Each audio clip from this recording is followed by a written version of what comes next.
I'm Dr. Shadman Zaman and I'm the first. বাংলাদেশের এই মুসলিম যুবক সাদমান ইহুদি ধর্মে ধর্মান্তরিত হয়েছেন আর তিনি এখন বসবাস করছেন ইসরায়েলে। সেখানে বসে তিনি বলছেন, আমি ইহুদিদের রাষ্ট্রদূত। কিন্তু কে এই যুবক, কেন তিনি বাংলাদেশের আইন ভেঙে গিয়েছেন ইসরায়েলে, আর কি সেই লোভ বা প্ররোচনা যার টানে তিনি জন্মভূমির স্বার্থের বিরুদ্ধে দাঁড়ালেন?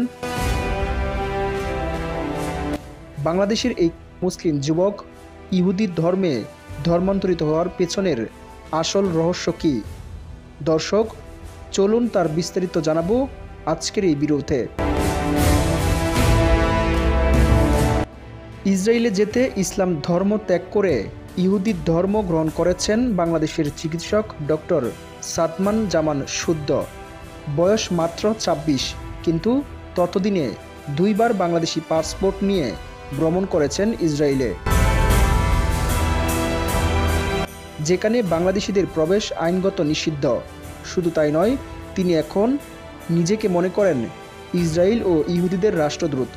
চট্টগ্রামের কলেজিয়েট স্কুল থেকে এসএসসি, মহসিন কলেজ থেকে এইচএসসি এবং চট্টগ্রাম মেডিকেল কলেজ থেকে এমবিবিএস পাশ করে সাদমান এরপর লন্ডনের কুইন মেরি বিশ্ববিদ্যালয়ে পড়তে গিয়ে সম্পূর্ণ পাল্টে যায় তার চিন্তাভাবনা, বিশ্বাস ও পরিচয়। মাত্র কয়েক মাসের ব্যবধানে তিনি যোগ দেন ইহুদি ছাত্র সংগঠনে, যুক্ত হন জিউস সোসাইটিতে। তারপর ধর্মান্তরিত হয়ে ইহুদি ধর্ম গ্রহণ করেন ২০১৬ সালের নভেম্বরে।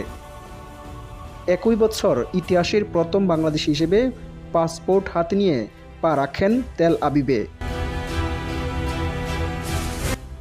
তার মতে, বাংলাদেশের পাঠ্যপুস্তকে এমনকি ক্যামব্রিজ কারিকুলাম অনুসরণ করা স্কুলেও ইহুদিদের নেতিবাচকভাবে উপস্থাপন করা হয়।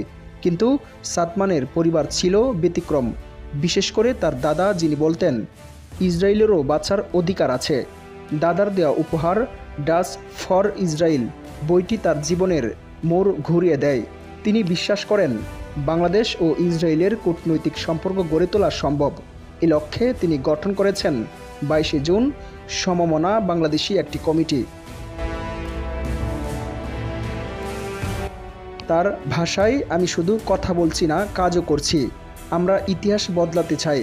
আর এইসব কূটকৌশলী সুবিধার মাধ্যমে তিনি ইসরায়েলের প্রেসিডেন্টের বাসভবনেও গিয়েছেন, অংশ নিয়েছেন বিভিন্ন আন্তর্জাতিক কনফারেন্সে।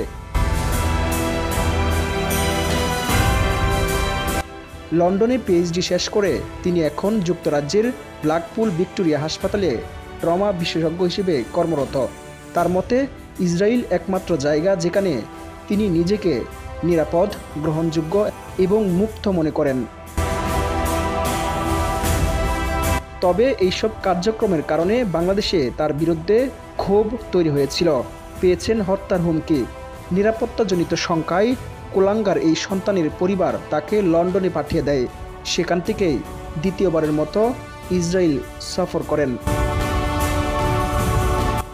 সেই জুতা ও গড়ি পরে যা তার দাদা তাকে দিয়ে গিয়েছিলেন।